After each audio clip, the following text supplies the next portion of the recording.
Hi BookTube, this is it. This is the last video that you're going to see from me in 2025. And so we're going to look back on the year and talk a little bit about my plans for 2026.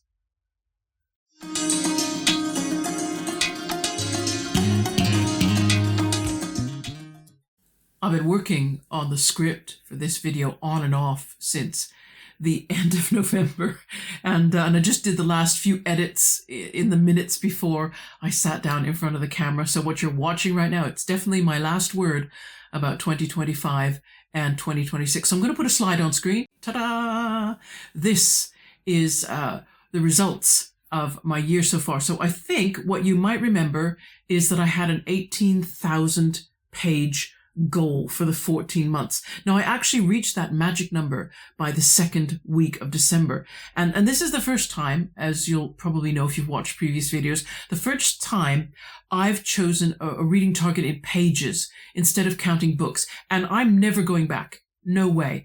It made things so much better. And in particular, I want to talk about larger books, which I will, to show you how that made a difference. So what's interesting is the number of books that I finished in the last 14 months was the number of books I completed during the 12 months of my Read What You Own challenge. So I completed 53 books in 12 months, and right now I have completed 53 books in 14 months. That might go up to 54. So you think, oh my God, so you completed the same number of books even though you had 2 additional months. But you see, that's why page number measurement matters, because I actually read 3,000 pages more. The same number of books, but 3,000 pages more. And that's what only shows when you measure pages read and not books read. Yeah, I'm going to talk about so many ways in which page counting was way better than book counting. So yes, didn't read any more books in terms of number, but read way more pages. And then, of course, I love this breakdown of what were those books made up of in the last 14 months. 60% were books that I owned. I was really pleased with that. So that's the 14 months since I finished my Read What I Own challenge. 60% of the books I carried on reading were books that I already owned. I thought that was a good, strong basis. I like that percentage. I would like to keep that going for a while. 22% were library books. I was also very happy about that. I thought, good, that's a nice percentage as well. And what I wanted to be lowest was books that I purchased within that period. So only 17% of the books I read were ones that I bought during that time. So it's brilliant. You can see the pages. I had page goals for my library books. I exceeded that. So I exceeded my total page goal, exceeded my library books page goal, also had a total for what I call Read What I Own big books. Because the problem when I counted books and I based my goal on number of books was it made me shy. It demotivated me when it came to reading longer books, because I thought, oh, if I read that book, even though I want to read it, even though it might be an excellent book and really helpful, oh, but it's big, so it's going to bring my book count down. And I just thought, okay, this is stupid, absolutely stupid, to be demotivated about reading a book just because of the way I measure my reading. So changing to measuring pages meant you pick the biggest book you want, all the better, you know. But it doesn't matter whether I pick a small, medium, it doesn't matter, because I'm not really paying attention to the number of books anymore at all, except as a by the by, it's this many books as it happens. But it really got me reading bigger books. So you can see here, if I show you another slide just of the books that I had in my list that I could pick from, I read 4, and you can see the biggest contributors to that wonderful 3,687 pages. War and Peace, yep, really weighed in there. Religion and the Decline of Magic, Thomas Mann's The Magic Mountain, and finally The Secret History. Those 4 very large books were contributing to that page count, and I didn't have any worry about reading them or how long they took. I mean, it took me a year to read War and Peace. It took me 4 months to read Keith Thomas, but I really enjoyed the pace that I read those books, and I really got a lot out of them without worrying about, oh, these are going to hold me back in any way. I thought, no, they're definitely contributing to this overall page goal. Now, War and Peace. Let's talk about War and Peace. I finished it slightly ahead of schedule, and that happened because I reached the epilogue. And I just want to say right now, if anybody were to tell me, oh yeah, I read War and Peace, except I DNF'd the epilogue, or I only got a few pages into the epilogue and then I just skipped to the end, I'd say fine. I would. I'm so sorry. Tolstoy, what on earth? I did remember from my 14-year-old first reading of the book that there was something weird about the epilogue. Now I know. Tolstoy uses the epilogue to do two things, right? First of all, what fictional epilogues always do is what Tolstoy's doing. That is, you take the story that ended at the end of the novel proper, and you give people a little look into the future. What happened to those characters that we loved so much? Yeah, Tolstoy does that, but he effectively alters his characters. I mean, there were several of his characters that you could tell were his favorites, and that he was going to favor more than others. But he took these characters in the epilogue and he set them up on a pedestal so high, gave them halos and white wings, and they suddenly became semi-divine. Particularly the women, Natasha Rostov, became an example of Tolstoy's astoundingly naive views of women and what they should be and what they should want. Natasha literally lives her every waking moment in utter devotion to the needs of her husband and the needs of her children. She doesn't have any interests of her own. She has nothing she does in her spare time. She has no interest in leaving her home to see anyone or to do anything. Absolutely not at all. And no interest at all in how she appears and how she takes care of herself personally. Everything, her whole, and I mean, this is quite literally described. It's not metaphorical.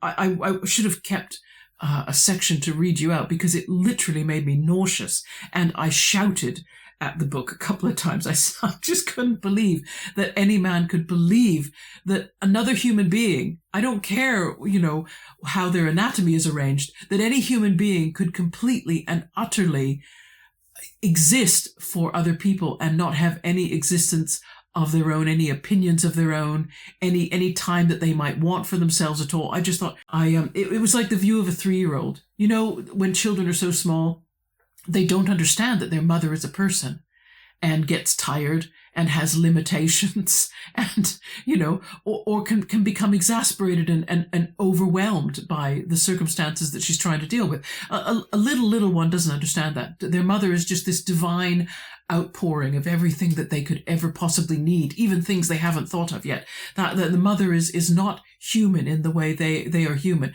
And Tolstoy still has a 3-year-old view of women. All women are like what his mother was to him when he was 3.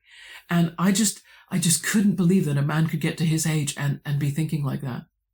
The second thing that Tolstoy does with the epilogue to War and Peace is he's desperate to discover some kind of theoretical framework which would transform history from an art subject into a hard science. Now, it's unfortunate, of course, that Tolstoy also uses the epilogue to make clear that he doesn't think very much of the scientists of his day. I mean, he gives Darwin a good pounding in one of the chapters of the epilogue. And so you already think, yeah, you want to be a scientist, do you? Okay. So all the chapters that he devotes to hammering away at this one concept that he believes there have to be some laws, that we should be able to discover laws that govern history in the way we've discovered laws that govern the way matter is and the way it acts in certain circumstances. And he hopes that if we discover these laws, we'll get past this annoying situation where historians have different opinions about the same events in history. He can't bear that. It's clear that because we don't have the laws of history laid down, that we can't come to some kind of consensus about history. And so we just need to find those laws. But he just basically goes on and on, chapter after chapter, repeating the argument that there should be laws, that there should be laws that would explain whether things are a product of free will or the product of outside circumstances beyond our control. And he goes on and on, repeating the questions that he has, but getting nowhere, not getting anywhere near an answer. And frankly, after a while, that just becomes torturous reading. And I'm going to admit that the last 3 chapters I skim read. I just sort of quickly looked through the paragraph, thought, yeah, this is the same thing again. And the same thing again. It's just rehashing the questions, but he never gets any closer to an answer because, of course, we know there's no answer to be found for that. Now, sorry, this is taking us away. I've got to get back to reading goals. I did also read 1.6% of my page total as audiobooks. The reason I don't take them in so much is I don't retain them very well. So I choose audiobooks carefully as when I think I don't necessarily need to retain them a great deal. I don't need to talk about them. And so, but I do want to talk about one, because one of the audiobooks that I listened to this year turned out to be perfect as an audiobook, I feel. And that was Percival Everett's James. I've been looking out for it for ages. In my library, they have ebook copies and physical book copies, and these were always signed out. I kept checking. There's an app on my phone, and I can tell, what form a book is available in, and if it's already signed out or if I can reserve it. And I just could not get a copy of James. I've been trying for most of 2025 and not managing it. And I just happened to be browsing on the app. I had some chores to do, some Christmas chores, and they meant I would never have my hands free. So reading was out of the question. And I thought, oh, what can I do? I thought maybe I could find an audiobook. And I was thinking I'll get a cozy mystery or something that it doesn't really matter how much I retain. I just need to enjoy it. I can have pure enjoyment. And lo and behold, the e-audiobook that my library have for Percival Everett's James wasn't signed out. And I thought, wow, I wonder if this will be okay. Can I listen to it? Well, I thought James was perfect as an audiobook for listening to. Fantastic narrative story. And I was watching Mariandrea from Books and Bocadillos, her Christmas Day video, and she mentioned, how tricky it is. She was listening to Wilkie Collins' The Moonstone on audiobook, and that didn't work on audiobook because there were, I can't remember the reasons that she gave, but she said she ended up having to rewind and re-listen to parts of the audiobook to make sure that she was getting it. And that is a problem. Some books are not written with the idea that you will be listening to them. Some of them are hoping that you will be looking at a page of text. And for example, I think Percival Everett's Erasure, I don't think I would have gained as much from that book had I listened to it instead of reading it on the page. I think there is something about the layout of that book and how it sits on the page that is an important part of the book itself. Whereas with James, Percival Everett's James, well, I felt because he was harking back to Mark Twain's Huckleberry Finn, which is a good yarn, but he was also creating, I'd say, kind of like a prose epic for African Americans, an American Odyssey, if you will, because, James travels around and on his journeys, he's presented with different challenges which he overcomes. And then finally he's able to get back to his family again. So it reminded me of the Odyssey. So it has the elements of two kinds of story that are really, really good to listen to, where you're expecting the audience to be listening. So I don't know if there's anybody out there still who hasn't read James by Percival Everett, and there can't be many of you by the sounds of BookTube, I say it's a brilliant audiobook. You really ought to listen to it. Now, there was a question on a tag. I'm not going to do a tag this time round. I just have too much year-end news to fit that in. But there was a tag question which went something like, are there any books that you've started this year that you need to finish? So I suppose I should talk about the book that I'm reading right now that I have not finished. And I may finish it before 31st of December, may not, perhaps I'll put something on screen because this is going to air on the 31st of December. So if I've finished it, you'll see something appear here that will announce that. But right now I'm still in the middle of that. And it's a recommendation that came to me from Nick at Dr. Cranky Pants Reads. So happy Christmas, Nick, if you're watching. And thank you so much for this recommendation. I am reading How to Read Now by Elaine Castillo. And, I hope I do justice to this book when I come to review it, because it's one of those books, it's shifting my paradigm so dramatically that I'm actually that sometimes I don't get it on the first reading. It's a series of essays that Castillo has written about reading, and it's more than that. And so, as I say, I've got to be so careful when I come to review it that I get those concepts right. So I have to get them right in my own head, and that has meant some very slow, careful reading. So I'm not too concerned if I don't finish this book by the end of the year. That's fine, because I really want to understand what she's saying, and I want it. It is already changing my thinking, but I'm always concerned as I read her essays. I thought, am I getting this enough? Like, is there a point that she said, and it's kind of gone over my head, because there were things that she said that I thought, how have I not seen this my whole life? You know, that middle class white person sort of, you know, don't see it totally. You know, she's bringing a lot of those things right in front of my face and making me go, oh, yeah. So I've got a lot to talk about with that. So I'm very interested, and yeah, hopefully I'll do it justice. So 2026, what are we doing? Here's another slide, because I love slides. We're going to try for 15,500 pages. That's based on how much we read during 2025. I don't like the idea of setting goals that push too much, because I feel you just get discouraged. Better to set a goal that you can meet and then meet it, because there you go, it gets done. And I just think things getting done is more important than how incredible the goal was that you started with. And you can see there, I've got my TBR list, which I'm going to talk about. Alphabet soup. I need to read 12 of the 26 titles in that list in that year. I've got a library page goal. I've got a big books goal, and I'll talk about those big books in a moment. And so you can see I've got this whole spreadsheet set up to record my progress, to record of my reading, which books were owned, which were library, which were purchased. And I'm going to keep a bit closer track of my purchases as well. I found it difficult because I gave myself amnesty times, didn't I? And that just caused me a lot of confusion, because I pick up a book and go, well, do I count this one as purchase? Because I bought it during an amnesty, and I thought, oh, this is crazy. So I'm going to try and measure it more precisely. Given that I love Excel spreadsheets, that shouldn't be a problem. This is the list of books now. I've added a few to it, obviously taken away the red ones. And again, my idea here is I can pick from these. I don't need to get through all of these. Obviously, they're huge. But I want to pick from these a few books that will make up the page goal that I've got down at the bottom of the table there. Now, I was trying to think, how shall I tackle this? At the beginning of 2025, I knew which big books I really wanted to read. It was like Thomas Mann's The Magic Mountain, must read, and War and Peace, must read, The Secret History, must read. It's felt like the decisions were almost being made for me.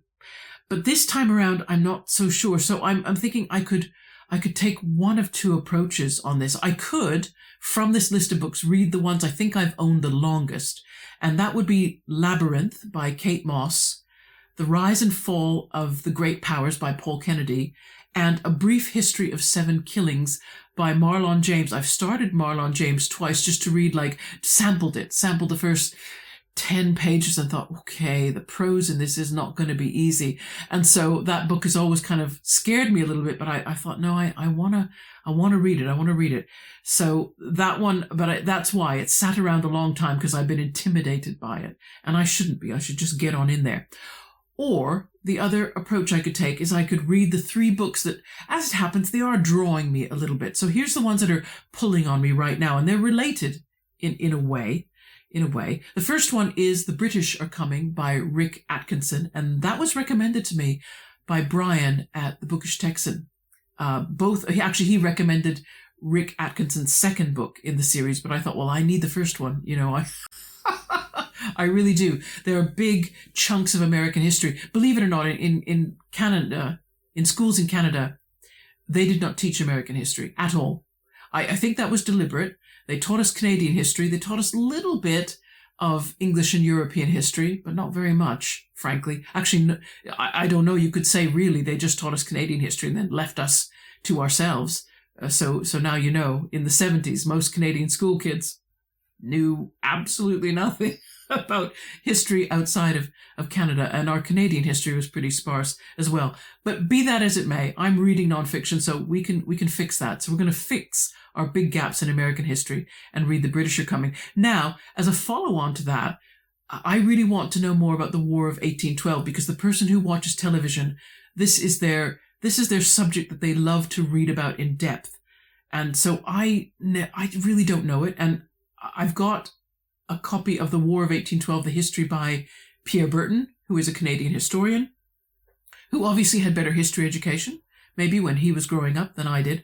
And so I thought I could read perhaps The British Are Coming First and follow on by The War of 1812, and that would move into, the two would be in chronological order, so to speak. And then the third book that's drawing me is Let the Right One In by Linkvist, because Linkvist's book, I've heard so much about it. I do like a vampire story, but I am a coward. So I've read Dracula. I've read, what else have I read? The Historian by Kostova. I loved both of those books, but they scared me, both of them. So Let the Right One In, I'm thinking, yeah, I love vampire stories, even though they scare me. And so I really would like to read that book. So that's the two approaches I can take. So we'll see what 2026 brings. And then my focus is going to continue to be read the books that are already on my shelves. Let's read them and let's decide whether we keep them or we donate the space that they are occupying for a new book at some time in the future. That's the choice I'm going to make. And one thing that's been sort of in the back of my mind is I want to read some of the Canadian authors, some that I have on my shelves and have read and I feel I need to reread, or some new ones that I'd like to bring on board. So with that in mind, I would really like to reread The Shipping News, and also The Englishman's Boy. I think I mentioned those in my Secret Santa video. They were the books I picked for Redunculous, for Dan at Redunculous. But at the time I picked them, I thought, I should reread these. They were good books, really good books. I remember that. I want to experience that again. And it made me think, I haven't kept up with Canadian literature and all the prize winners. So I went looking for, who won, for example, the 2025 Giller Prize. And the winner of the prize was an author who was born in a refugee camp in Laos. And their name is Suvankam Thamavongsa. And the winning novel was called Pick a Color. But I purchased myself their debut short story collection. So this is a purchase novel, not one off my shelves, but I just couldn't resist it. Couldn't resist the title, everybody, because the title was How to Pronounce Knife. And I just thought, I love that title. I have to have this book. So you'll see this getting read during 2026. And then having said, I'm going to read what's on my shelves, I have been given a couple of books as gifts, and I really would like to get to those this year as well. So one of those you'll all recognize because this has been a BookTube favorite, and I can see a lot of people reviewing it, and that's Hamnet by Maggie O'Farrell. That was given to me. So I will read it. Whether I'll review it or not, I don't know, because it's been so reviewed. I'm not sure what I have to bring to the table that hasn't already been laid out there and waiting for everybody to sample. But this one I will review, although it'll take some time to read. This I think I'll have to put on my big books list, even though it isn't here. This was a Christmas gift, and it's called Yeah, The Story of Modern Pop. And the author, Bob Stanley, I asked for this book. It was on my wish list, and I asked for it because Bob Stanley addressed the class of 2023, the Open University graduating class of 2023 that I was among the members of. Have I got that right? I've ended a sentence with a preposition. Never mind. There we go. So much for me graduating with an English Lit degree, right? But I wanted to know who he was. Everyone was so enthusiastic about his appearing, and he seemed to have a lot of credits to his name in music journalism and in music production. And I thought, okay, I don't know this guy. And I checked out his books and thought, I could use a history of modern pop. I think I know it because you grow up with it. But so that'll be probably in my big books list, so it'll change. The slide that you saw will probably get an additional title in it. But one last thing I need to say about 2026, I did drop hints back when I read the Dante Club that I would love to have a project reading and studying Dante's The Divine Comedy. And I wanted to use the online course material that Columbia University made available. And I'll have a link to that in my description box. If you haven't looked, the website is amazing and the resources are amazing. And I did actually sit down and type out on my usual spreadsheets, because you know I love spreadsheets, typed out a schedule that would cover 1 to 2 cantos every week, and thereby get through the whole of the Divine Comedy in a year. And I thought, yeah, I'll do that. That's what I'll read, and I'll also listen to these lectures and look at the supporting material on the website. And just to see how that felt, I did a test run, right? I read the first canto and I listened to the lecture, and yes, it was enjoyable.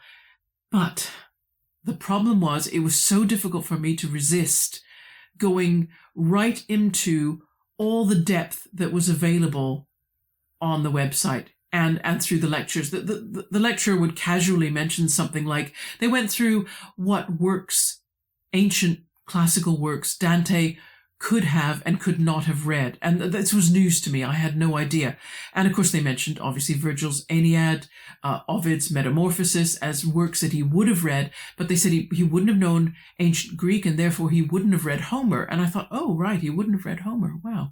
Okay. And so everything that she said throughout the lecture was news to me, and seemed to be an invitation to a deeper dive. And I found myself realizing that I could turn the first canto into weeks and weeks of study, and it would be nothing to me. I'd love it, but there'd be no way that I'd get any other reading done.